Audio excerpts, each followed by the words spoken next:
Good morning. I'm really glad to be here, and I'm even happier that you chose to be here, because the competition that I had is fierce. I don't know if this is the choice I would make, so really thank you. My name is Ofer Zellermayer, and I'll tell you just a bit in 2 minutes about myself, and feel free to ask me more if you want to know more, and then we'll dive into the talk of today. I'm a professor of marketing at two colleges in Israel. One is called Ono Academic College, and the other is called IDC, Interdisciplinary Center. They are both around the Tel Aviv area. My specialty is an area that's called behavioral decision making or behavioral decision sciences. Nowadays they are calling it behavioral economics. They changed the name because it became sexier to call it this way, but the topic hasn't changed. It became quite famous in 2002 when Daniel Kahneman got the Nobel Prize in that area. It talks the area that deals with how people and managers make decisions and what heuristics they are using that sometimes make them fail. So I have my PhD in that area and in marketing. And when I'm not teaching students in the academia, I sit on the board of directors of two of Israel's largest public companies. One is called HOT. HOT is a communication company. It's a subgroup of Altice Communication. About Altice, you may have heard it's all over Europe and the US. So we have cable and mobile. We are the largest company in that regard in Israel. And the other is called Delek Automotive, which is the sole importer to Israel of BMW, Mazda, and Ford. So I have a lot of opportunities to see things from both sides. I mentor quite many startups, both of my students and graduates, and I see the other side from the angle of the director or the board of a large company that seeks to invest in startups. Just to give you one example, have you heard of Mobileye? Mobileye is a company that started about 16 years ago.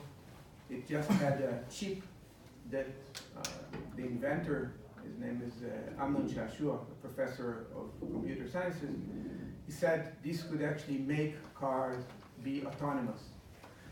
And we at Delek Automotive were among the first to invest 14 years ago. Nobody even thought that it will be anything.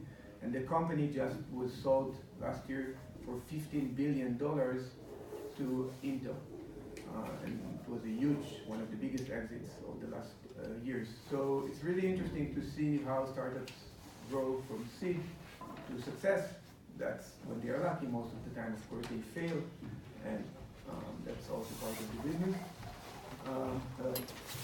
And Israel is a company or a society that's very open to startups. We have been called the startup nation. We have a lot of incubators and accelerators and startups. Yesterday, one of the presenters talked about how in Austria, failure is considered something that you are blamed for. In Israel, we have the opposite culture. We almost too much encourage people to fail, and then they turn around and they start the other one and the other one and the next. And most of the time it's for the good. It has its drawbacks as well. So that's a bit about me and where I'm coming from. And the topic of the talk today is the mistakes you don't want to do when you're marketing your startup. And we're going to speak about today about 4 issues. I'm going to give you a one-pager or two-pager handout in a second that deals with 4 elements, and I'll talk about the mistakes that some startups do in each one of those. On purpose, I don't have a presentation on board here. I've been lucky enough, as I told you, to have been doing this for 3 years, and I don't want to feel this as if I'm lecturing to students like I do almost every day. So I have many PowerPoints. I'm very trained in PowerPoints. I don't want to bore you with PowerPoints. We'll make it more as a conversation, and I'll just give you a handy for a tool. And we'll talk about you. We'll start talking about you. What is it to be a person that is an entrepreneur or deals with startup? And then we'll talk about the product or the service or your startup.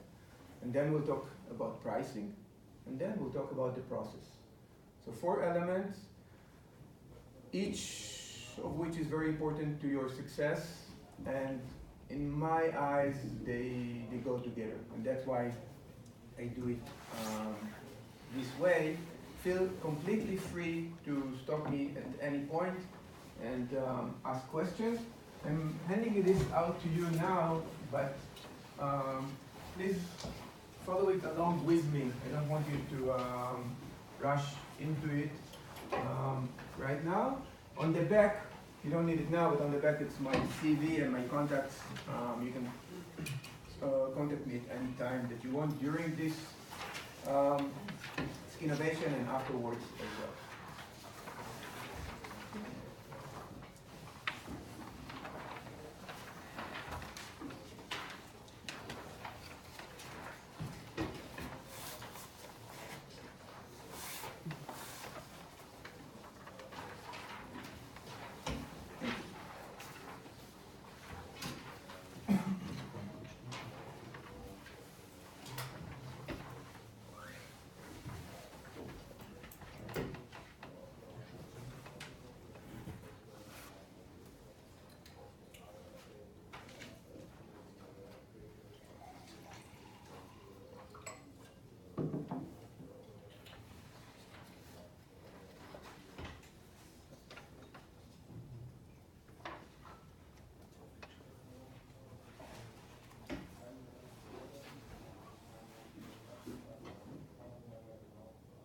So let's start with you.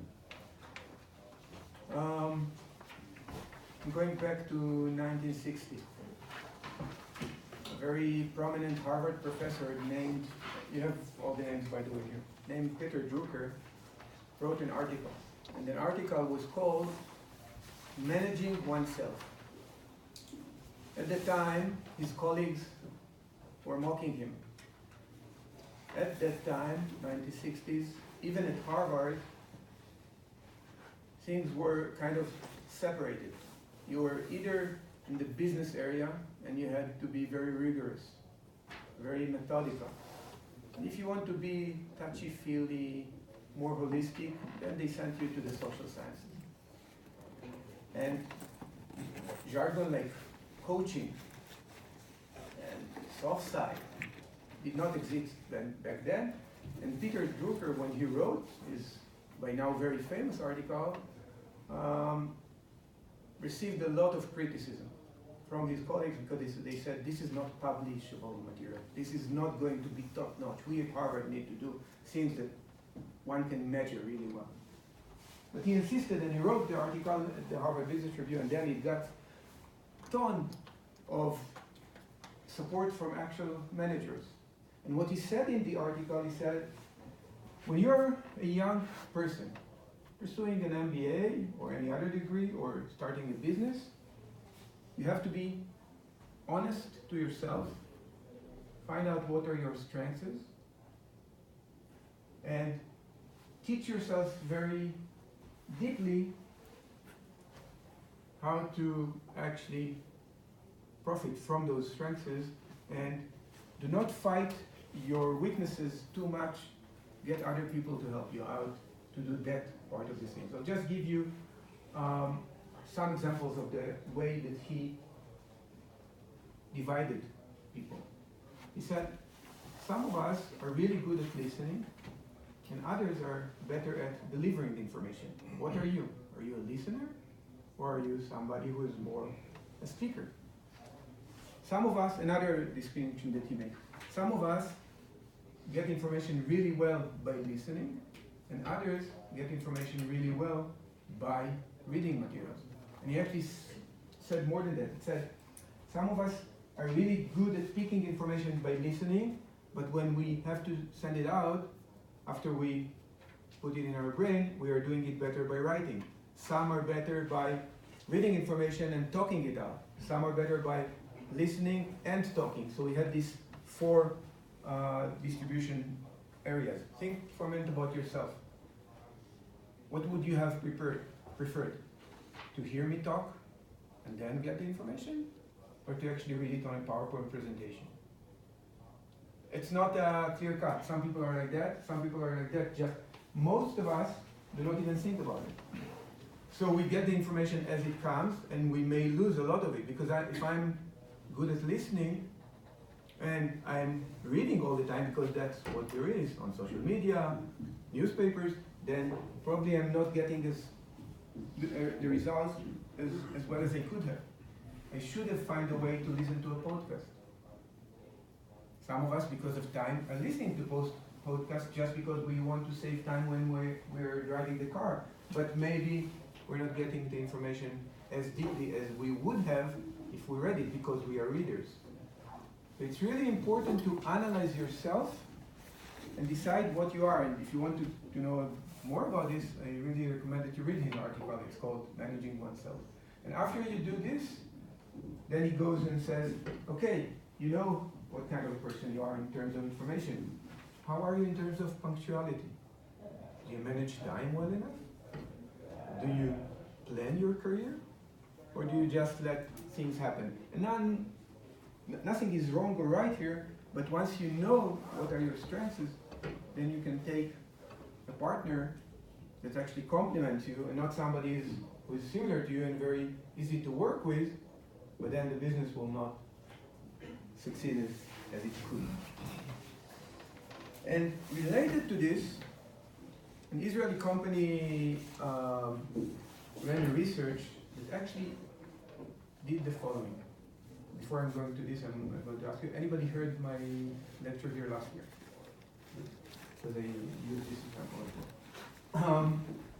They surveyed a lot of managers, and they asked them, imagine that some startup person comes to you and asks for money. They want you to invest.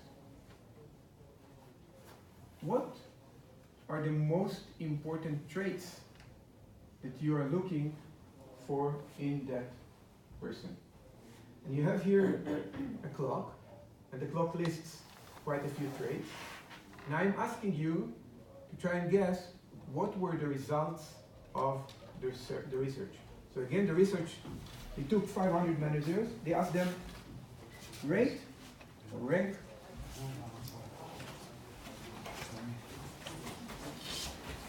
Guys, you have to speak faster. Right?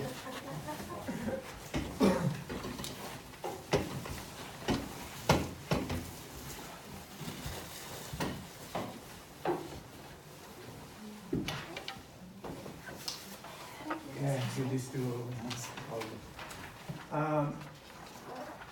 So in this, just for the sake of those who came now, we have 4 issues in topics in the presentation today. We're dealing with the first one that talks about you as entrepreneurs. So in this clock, we have quite a few traits, and the research asked managers if somebody with a startup came to you asking for money, what 2 traits would you rank as most important to you when you decide whether to give money to this person or not? And there is the top. Basically, you have to tell me what you think is the correct time, what the correct time on this clock should be, when the small hand indicates the most important trait and the big hand indicates the second most important traits. Before I let you guess, I'll just say that all of those are positive. There's nothing negative, but some are just tinily positive, and some are really important. And it's not theory-based. I can, of course, then go to the theory and explain why the results were as they were, but what's important to me here is that those managers that were not Israelis, that were from all over the world, indicated as most important. So take a minute, and if you think you have an answer and you want to give it to me, please. Yes. Just say your name for where not many people know it. Yeah. Hi, my name is Tobias. I'm from across the border, Garmisch. I think the two trades, it will be like 7 o'clock and 20 minutes, like personable and energetic. Because I believe it stems all about like the person which is behind the product, and that this person is very energetic to continue like on the mission that we embarked on. The rest, I suppose, that the investor can provide through his team in one way or another. Yeah, you're correct in one and not in the other. Yeah. Who else?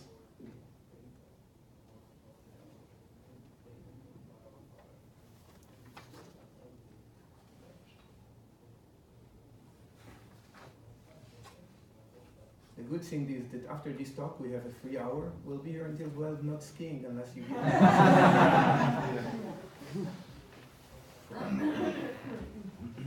Come on, somebody. For me, Yeah. it looks like there are two kinds of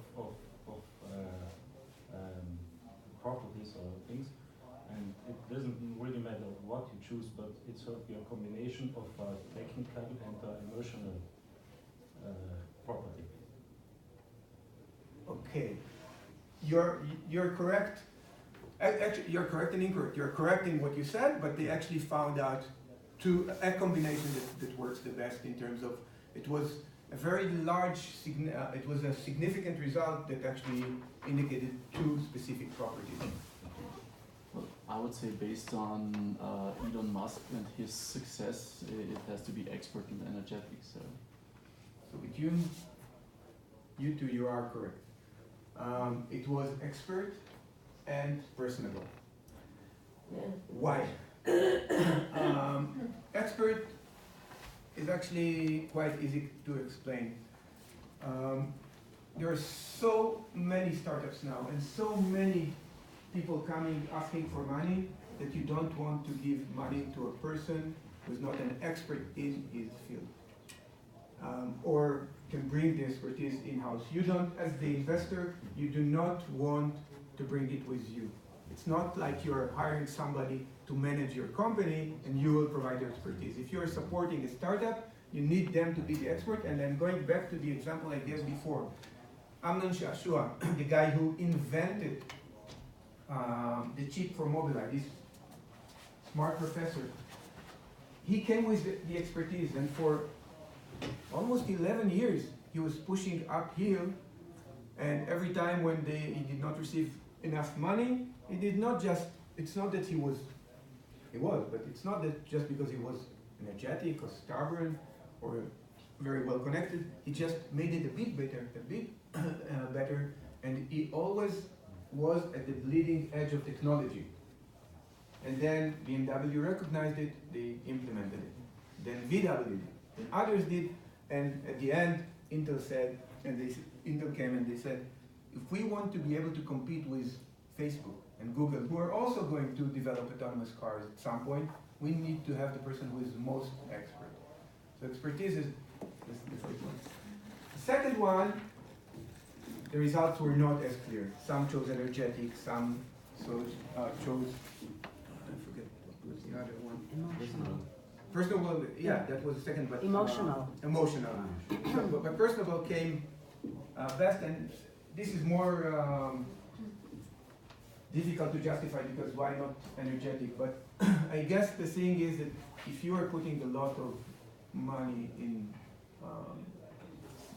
somebody, and it's not the case with Elon Musk, because Elon Musk really built himself gradually. But if you're a young person, you're coming and you're asking for $5 million, then a manager or an investor would like to give it to you if you're an expert and if they know that you also can listen. Not being an emotional, that you have to be managed all the time, but they can talk to you in a down-to-earth manner. So, if you're building a startup and you don't have those two core properties, you should probably team with somebody so together you have it.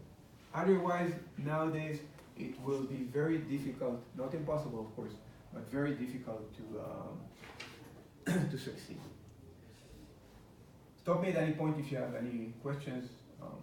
Feel free to. And by the way, we see what happens when startups, even when they do succeed, but the founders do not have these properties, sometimes they get penalized. See what happened to the founder of Uber. Expert for sure, but personable, I'm not so sure. And when it's too extreme, then society does not support it anymore. I think the most important or the most interesting way to show it is with humor. When they did a similar research 25 years ago, humor came between first and second. Not really first, but strong second. Not anymore. Some of us like it, some of us don't, but just 1 second. The world has changed. Society nowadays is not as tolerable to humor. Humor has cynicism, is not accepted as well as it did. It was appreciated 20 years ago. To be sarcastic basically said that you are wit, that you are clever. Today, not so much. If you're sarcastic, then you are considered sometimes immoral. When you're using humor and it hits the wrong chord, you're going to pay such a huge price nowadays that it's probably better to stay away unless you're really sure that it will work for you. I was just one comment back to the point of the expert, because when we're looking like young people coming from the university, I'm not sure about it, so just it's a question I have it for a room. It could be also possible to get in a certain field or a certain area, saying I'm interested in getting an expert. It's like you never stop, so sometimes you have to start. You can start working in a company, but you could perhaps even start and creating your own startup and looking at what kind of service I can provide, like not being the top of the expert, but becoming an expert during my way of growing up this startup and growing my company. No, absolutely. This research was specific to asking money from investors. Ah, okay, see. And investors will not give you a lot of money if you are growing up. But yeah. And there are a lot of other programs. If you look to, like, for example, in Italy or also in Austria, we have like programs for young entrepreneurs, and they can get little money there for fast start. Then afterwards they have to think about they are not really the experts, but they are growing experts. Yeah. Today you have a lot of incubators and accelerators that are doing just this. They're trying to build the expertise, but the model there is a little different. You'll get very little money, and if you show that you're there, then you can ask for more. Exactly. The next step is your product. And what I want to teach you today, very shortly and briefly, is a technique called BBB. BBB stands for benchmark, benefit, breakthrough. Benchmark, benefit, breakthrough. And what? Yeah, there's room. No, it's not full. Come on, and there's lots of room here. Don't worry. And this BBB technique basically gives you a map or a framework how to or where to establish your service or product such that it will make what we call a market disrupt and still will be accepted.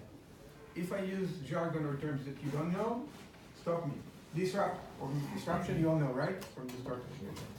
So the idea here stands for you have something that you want to push. How do you market it, or how do you present it to your target audience? And I'm going to actually start many years ago in the 40s to tell you, so it's really clear how it works. There was a guy that worked in some electronic laboratories. I think it was in Pennsylvania. I think it was called Crichton Technologies. And he went to work with an M&M candy in his pocket. And one day he came home and the candies melted. Most of us, what we would do in a case like this? What would you do if you have candy in your pocket and it melts? Wash the clothes. Wash the clothes right away. But he did not do just that. The next day he came with another pack of M&M, and instead of putting it inside, he tied it outside his pants, and it still melted. So he understood something is happening. He called his bosses and he said, hey, there is radiation here, and he basically invented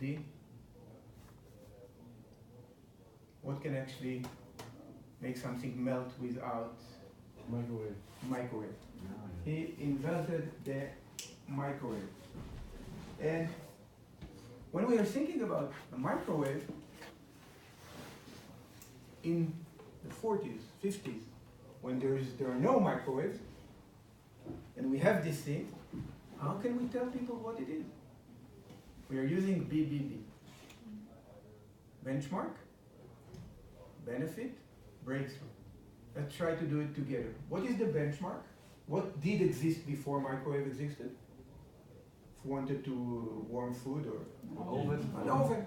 So the benchmark is the oven, stove, oven. What is the benefit? By benefit we mean if I have a consumer that used the stove and now they have a microwave. What's the extra benefit from stove? Faster? That's the major benefit. There are some others, but if I have to choose, It's smaller. not in the 40s. The first microwave was as big, but we'll get to that. More efficient. More efficient. Not in the 40s, it wasted actually more energy. The first one were huge, Like the took a first lot of built. energy and also quite dangerous, but Yeah. faster. So we have, actually those were easy, the benchmark and the benefit. Most difficult is breakthrough. What is the breakthrough? By breakthrough we mean what is the technological mechanism that's different from the stove, the benchmark. What is it?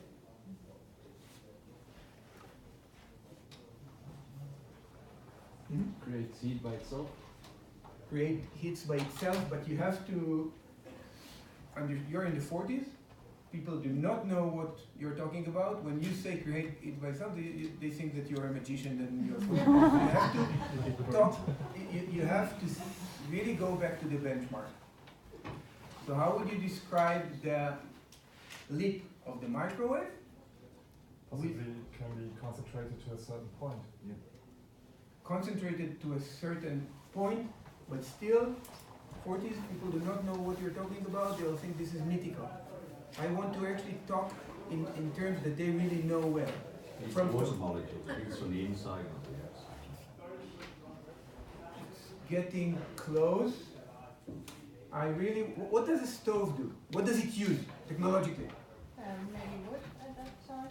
Wood or fire. So basically what you want to say is that it creates heat without fire. Or something like this. I mean, there are different ways, but that's the general frame. So when you are thinking about your product, it's really useful to think this way. I'll give you another example, and then we'll take one of yours if you want.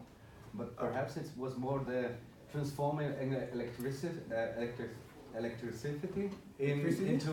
into warm or into heat, because at that time perhaps everything what was running with electricity, it was more modern, more up to date. So it was perhaps this the breakthrough more than. When we're talking about the breakthrough, we don't want to be most accurate. So if you talk to engineers, you're probably right. You want to be most understood. Yeah, So- but it's at that time it was everything what was modern. We have to figure for this. It was not electricity was not so or not so many tools were working with it. So I think from the marketing perspective, you were modern if you have something what's working with that kind of new energy. Perhaps. If I had back then something that's like I wanted to heat rice, what would I do? Usually I put it on a stove and turn the fire on. So if I go to a person, a housewife or a houseman, and I want to give them, to persuade them to buy a microwave, it's probably easiest to talk about here you can do this without fire. Yeah. It's not that you're not correct, Okay. because I'm trying to Okay. find the No, no, it's fine. easiest terminology. So another example, we all use goggles, right? Sometimes when it's nice, sunglasses, but most of the time we use goggles. So let's say I have this pair of goggles, and the climate changes. It's sunny, and then it's windy, and then it's cloudy, and there is fog. So what do I want from a goggles? What do I want a good goggles to do? To be comfortable, but if they want them for different climates, to adapt. So let's say that we have you develop a new type of goggles, and they are like this. So what would be the benchmark?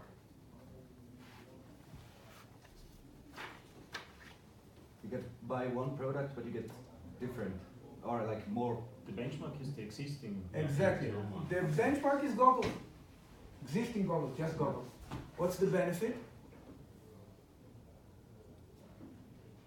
So that's adaptable. Adaptable. Yeah. Now, here is the thing, and we'll go to this in a second. When we're saying adaptable, there are very many ways. Salice has adaptable that's photochromatic. You're not changing the lens, it changes automatically. Smith has changeable lenses, very high quality, but very cumbersome to change.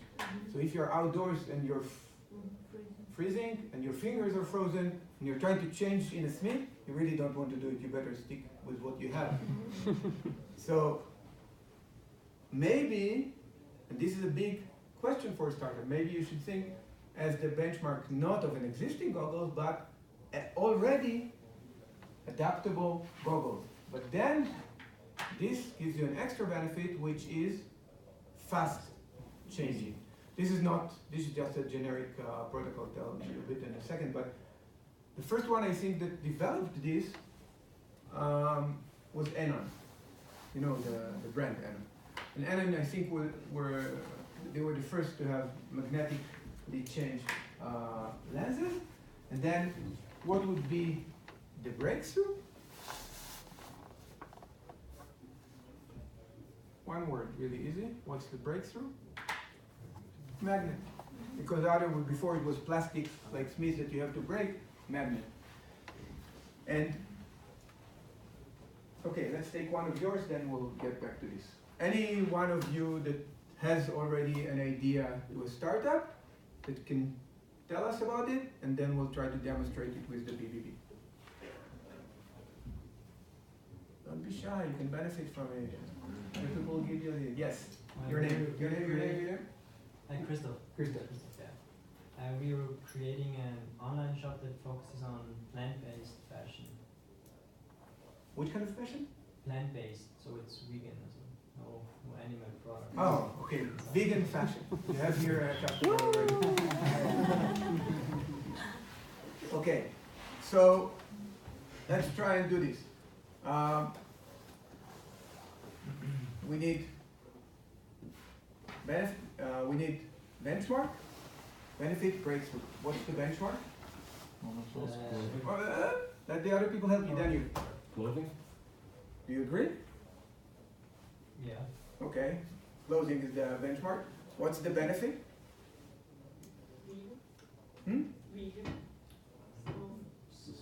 Vegan is a benefit? Vegan is a description of a person that doesn't eat tasty food.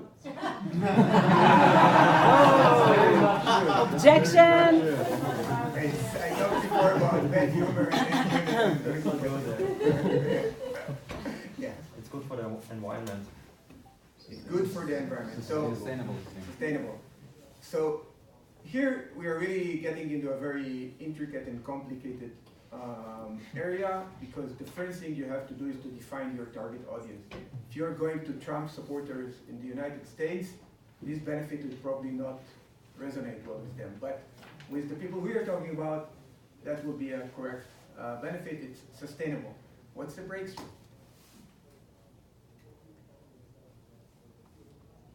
I think you have to describe to us a little bit in more details what you're doing. So yeah. Exactly. So we were looking for. Wait, can you hear him in the back? Yeah. Okay. All right.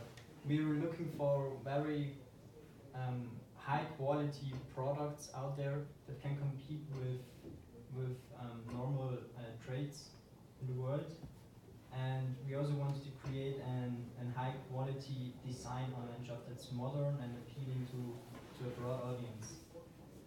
So for example, you'll take this shirt and you'll make it out of bamboo, and it will be at least as good and maybe even more nicely designed. Exactly, yeah. Okay, so yeah. So the benchmark will not actually be the clothes, but Zalando or Otto and these companies, the online platforms is the benchmark. I think you're correct. Do you agree? You all agree that we have, it's like we did with the magnetic. We have to go up with the benchmark. What's the problem with this, with using this as a benchmark? Yeah. What's the problem with it? Why? Yeah. It's probably not very specific. Yeah. So It's not a target group. Yeah. Yeah. You're And perhaps the benchmark is more like all other shops or specialized for vegan. So because their versprechen, they say we have just vegan and we control that it's real vegan what we sell. Yeah. So that's the most important thing, that the people are believing that they are choosing right. Yeah, but the disadvantage of this will be that they are losing me, because I would also be willing to pay more and buy his stuff, even though I'm not vegan. I'm not a good enough person to be vegan, but I am a good enough person to use his stuff. So maybe Okay. we have to think about that's the way to think about this stuff. The next thing we want to think about is, before that, anybody else wants to give a start? Any other startup that wants to? He is pushing you, but you don't have. I'm asking myself if I'm able to explain it in short. It's actually good if you are not. We are here to help you. So it's about an app that you can use on your Android smartphone without buying a specialized device for measuring the coverage quality of Wi-Fi. So it's not for the broad market, it's not for all people, but more for IT specialists. And why Android? Because IT specialists use it, or because iPhone blocks you? iPhone don't allow Okay. you to get out this data. So Android allows you to collect a lot of data that you're not really seeing. So Wi-Fi you can see, smell, and hear it. So a lot of people is wondering what's happening, what's going on. Why in my hotel I cannot use the? Yeah. Exactly.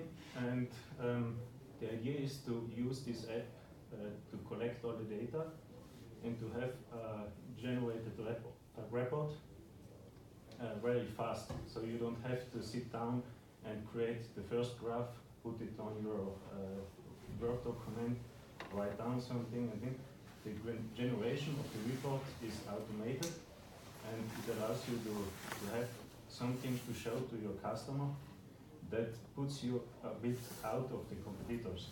So that's the Now it's important that you have like a map of your structure, and then you walk around, and with the GPS you get all the points and all different, and you get like from green to red, where is the coverage, and well, like different also. I think it's Yeah. quite clear. Okay.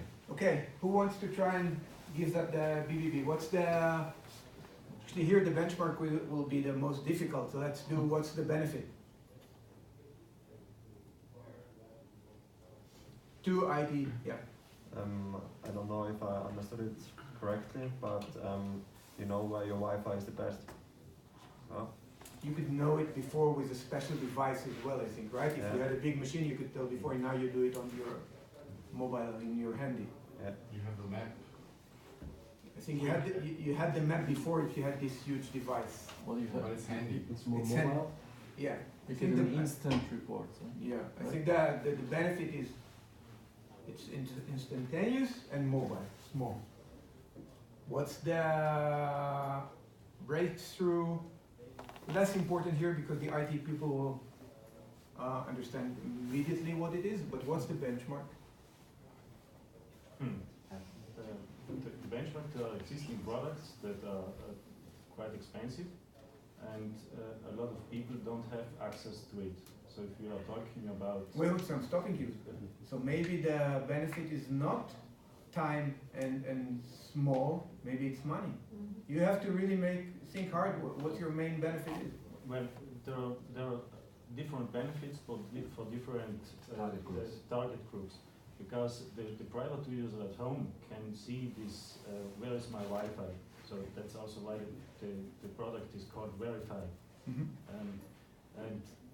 But the main benefit for that kind of people that is willing to pay me something is that IT installer that can show his profession and his knowledge about this to the customer.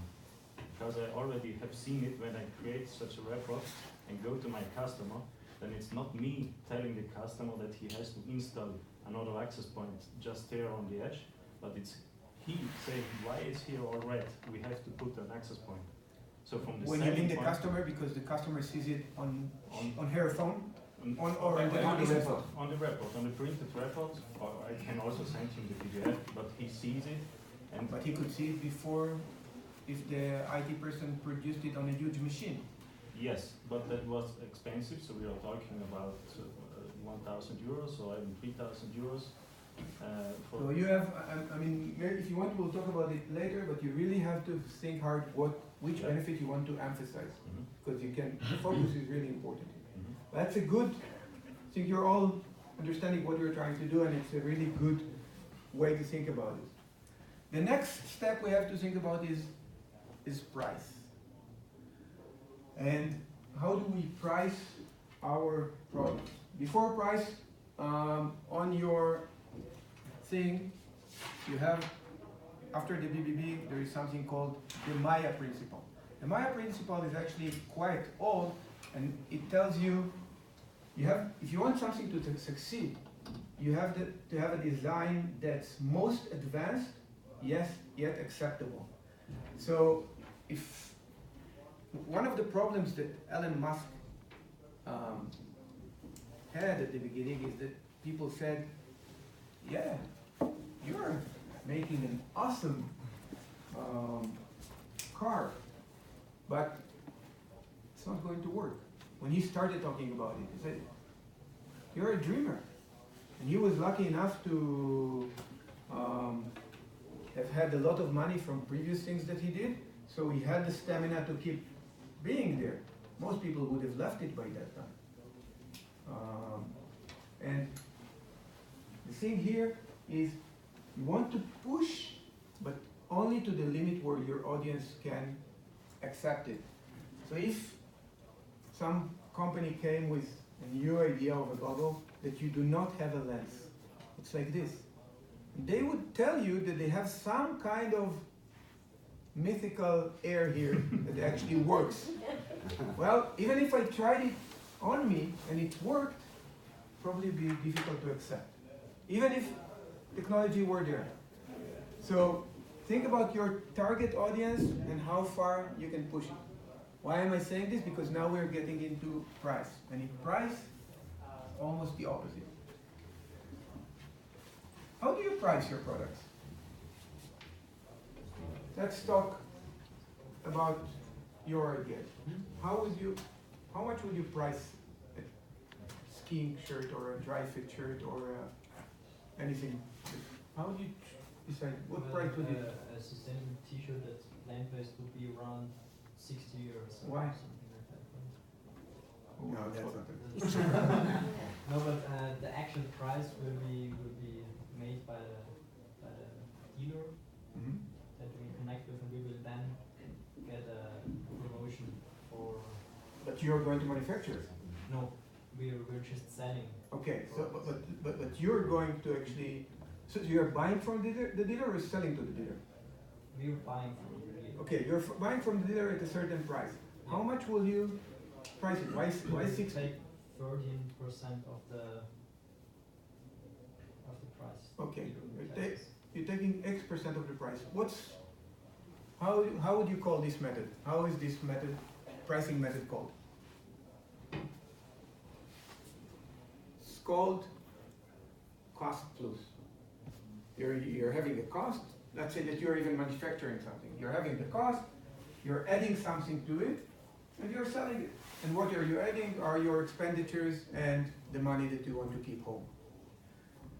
But this method is actually obsolete. It was used 40, 50 years ago. It does not make sense to use it anymore. The accountants should know it because you have to have it as some minimal viable price that you have to be above. But let's think about this. How much should the company? It's not a brand company. How much should they sell it for? 60 euros. Why? That's what I would pay. That's what you would pay. Okay. So the first thing that you have to ask yourself, what's your name? Eddie. How much the Eddies of the world would pay? And they would not pay that much. And how many Eddies we have? Why is it? Yes. I would say you should pay the same as a brand product, but it has this feature. So you put it like beside when you're selling it. Then you take you pay 150 for the brand one, and you pay 150 for that one, but you get the plus in function. So okay. So what we actually have to think about is we have to talk about perceived price. How much the customers in our target audience are willing to pay. And it's not the case that this is a commodity or something that's really, really easy to compare. And then, in economics they teach you that there is demand. The demand actually is based on the price. So as the price goes up, the demand goes down. It's not like this. Sometimes when price goes up, if this is price, then actually people are buying more. When? Luxury goods. You can see it with the very expensive men watches. People are paying for Patek Philippe or for what's the top brand now? No, Rolex. Rolex is actually very interesting because the Rolex, the older it is, the more pricey it is. But the newer designs, Audemars Piguet, all those, people are paying a lot of money. And if you sold them for $1,000, people are not going to buy there. They'll think it's either fake or low quality. So for luxury goods, price actually, this old curve or old graph does not hold. So when Anon came out with it, with their first one, the price of good goggles in the market was about, I'm not talking about buying on eBay or Amazon. If you really went to a ski resort and you bought, it was about 200 euros, Anon sold theirs for almost 300 euros. When this company came, then they know how much Anon take, and the obvious thing would be, let's take much less, because we are not branded. But if they go on a fundraising site, such as Kickstarters, some people are even willing to pay more than for an Anon, because they want to be the first people who have developed and stuff like this. So when you're thinking about pricing, always think about the perceived price in the eye of your target audience. And the most important thing to know about this is that it's very... Okay, go for it. We'll do that again. The most important thing to know about this prices, it's very easy to bring price down, very difficult to take it back up. Even if you change the design, you change the features, if they sold it for 60 euros and they wanted to go for 200 because Marcus is willing to pay more than Eddie, it will not happen. It will, but very, very difficult. It's better to go up and then bring it down if there's a problem. Now, an interesting finding here that not many people still use, I don't know why, but they should, is called the attraction effect. What you do is you basically design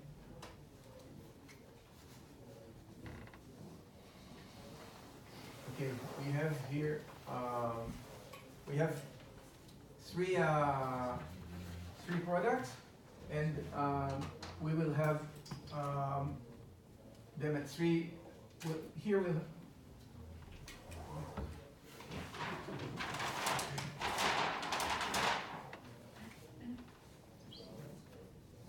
this will be quality, but by quality I mean features, and this will be price. So I'll have one product here, A, and one product I'll put here, that's B, and product C is here. Okay, do you see what I'm trying to do? What's the difference between B and C? Not big in what? In features and quality, but it's big in what? Price. So I actually am putting C here with the intention that nobody buys it. I only put it there because I want people to buy B. And why should they buy B? Because let's say the company comes with three types of products. Basic goggles. The basic goggles here, just an example, it's not that they're doing it. The basic goggles that here, let's say they cost 40 euros. Then they have here the one with the magnetic lens change, and they have 5 lenses for different conditions. And let's say that they put here 200 euros. And here they have one with 6 lenses, 350 euros. Which will you buy? You may buy the cheap one. You may buy this. You're very unlikely to buy it. You will only buy this if you want to show off, or if you really, really have excess money, and for you it's like peanuts. But otherwise, you'll probably buy this. And the reason they do it, it's called the attraction effect, is because they want this to attract people to here. So with pricing, I would not say that sky is the limit. Of course, if you sold this, and it's no brand, if you ask for this 700 euros, very difficult. But if you're within some reasonable ballpark, it will work. I'll just give you an example from a completely different area to show you that it's work. It's based on a finding from decision sciences that's called the anchoring effect. A few years ago, there was a lawsuit against VW for the Dieselgate, it was called. Everybody knows? Okay. And the lawyers asked for a fee. The fee, I'm talking just the handling fee of the lawyers, not the cost of the lawsuits that would be done. I'm talking just about how much money the lawyers wanted to do. They asked for more than 300 million euros. Now, it was completely fake. It was just a number. But the lead lawyer asked for that number because she knew, and then she actually explained it when she was provoked. She knew that if she puts a number that's really high, not 10 trillion, not $10 billion dollars, because that people say she's crazy. But if she puts a number that's really high, 10 times as much as she accepted, not 2 times, 10 times as much as she accepted to receive, it will still affect the judges and everybody to go towards this number. So with pricing, you can really play, and it's almost science now, and it's not something that you should just say, hey, 60 or something like this. You have to try and study and make the most that you can do. The last thing that we are talking about today is called, I termed it the process. That has to do with how you look at your entire endeavor of making your startup. Now, I unfairly earn a lot of dinners from my mentees, the people who I mentor to on their startups, because when we talk, they say, hey, in 2 years we'll be at this and this point, we'll get this and this amount of money, this will be our success. And I'm telling them, okay, if you're there, not in 2 years, in 3 years, I take you to any restaurant you want in Tel Aviv. And if you're not, then you're taking me. And most of the time they cannot even take me because they run out of money. But unfortunately, they lose most of the time. And why do they? I'll take you to another, I'll demonstrate it with another example, not very nice, but it's very easy. If I ask you, the people in the room, what's the likelihood that you're going to be severely injured today on the slopes? What would you tell me? 1%. You say a number, 1%. How would you start thinking about it? Yeah, Think about how many people are here and then how many get hurt and get a percentage. exactly. That would be the correct way to do it. And that's why you actually said a very high number, which is pretty true. It's actually quite right. It's a huge number if you think about it. Take these people and the people in the other room, one is going to be severely hurt. It's a huge number, but that's true. We look at the statistics and we divide it. But what do people most of the times do when they are thinking about their startups? They're not doing this. They're thinking, okay, how good a skier I am, or I'm an expert skier, I'm very good. Usually they exaggerate that as well. And how cautious I am, I'm also very cautious. Who are around me today, they're all my friends, they're not going to run you, and so forth. With the startups, they're doing the same kind of thinking. They're thinking from the inside out. Okay, I have to do this in this benchmark. This may not go right, this may go right. Okay, do this, add a little buffer. Then I have to go to the next step. Do this, add a little buffer. You come to a number, the number is 1 year, they add an extra year, and they said, yes, in 2 years, everything is going to be perfect. Which seems correct, because they actually looked at all the steps. But they did not look, or people, most of them do not look at external factors that are basically random. What if Trump is getting elected? Then if I'm a manufacturer of rifle, it's probably very good for me. But if I'm a manufacturer of autonomous car, maybe not, because it's going to take jobs out of the US or things like this. And this kind of thinking is very counterintuitive. We're not used to thinking this way. But the correct way to think about the process is actually do what we did here with the skiing accident. How many startups were there in similar areas, and be broad? How many have succeeded? In which period of time? And then from this, try to build your process.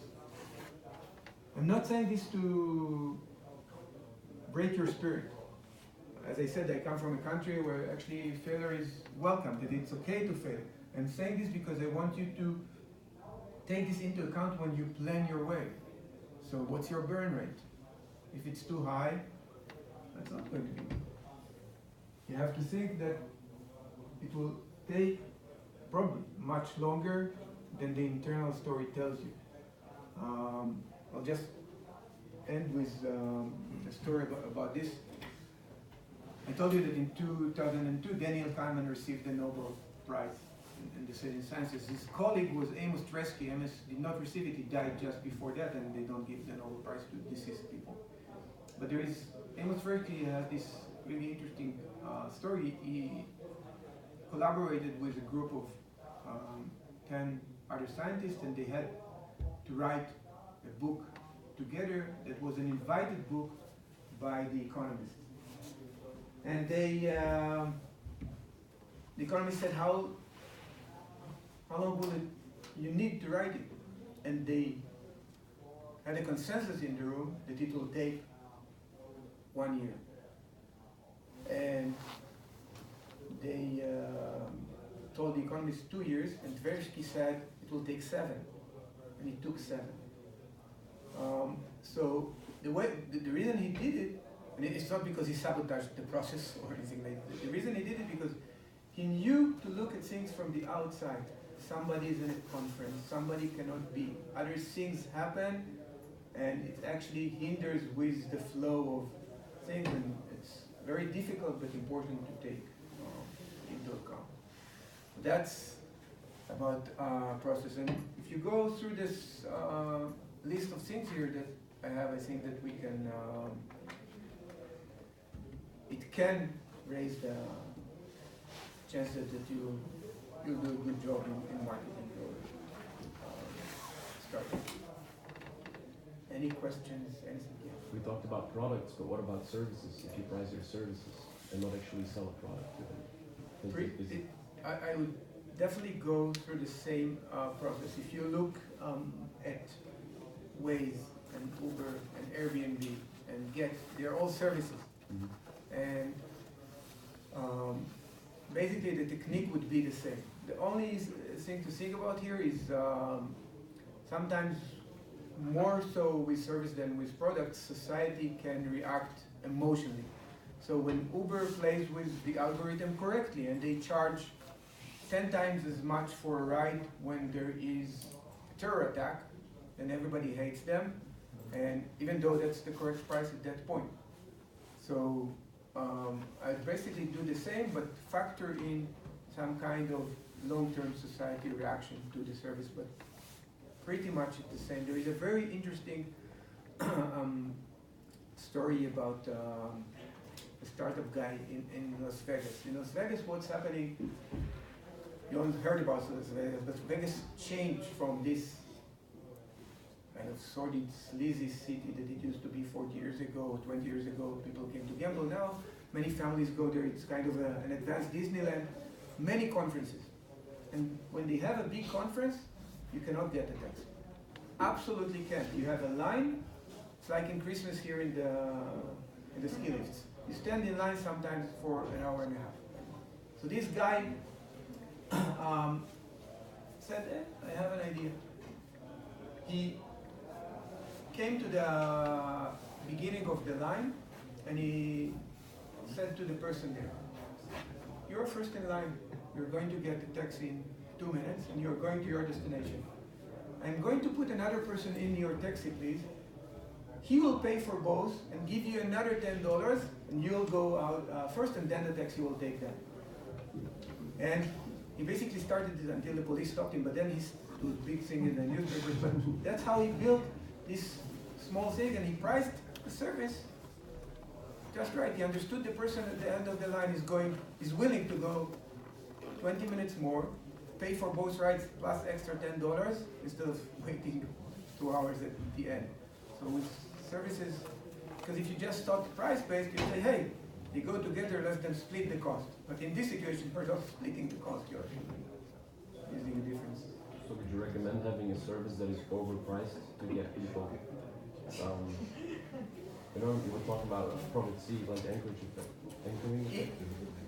If you can, but it's very difficult to do it in services. So Get, for example, when you order Get, I think in Tel Aviv it's like this, I don't know if in all cities, you can choose Get, you can choose Get Fast, and you can choose Get Premium. And they actually tried to do this. They tried to use this Get Premium to make people willing to pay a little more for the regular Get or the Get Fast. People did not buy into that. It's more difficult to, here, it's really, really easy. Just one more lens and I triple the price. What would you do with services that people feel that more difficult to do? If you can, of course it's a good idea to try and do this. You can think about it together if you want. I'll stay with you. Yeah. More? Okay, so guys, thank you so much for being here. I'm here, I'm on WhatsApp, I'm mail, anything you want, feel free. And if you want after the conference, contact me, come to Israel, visit me. Thank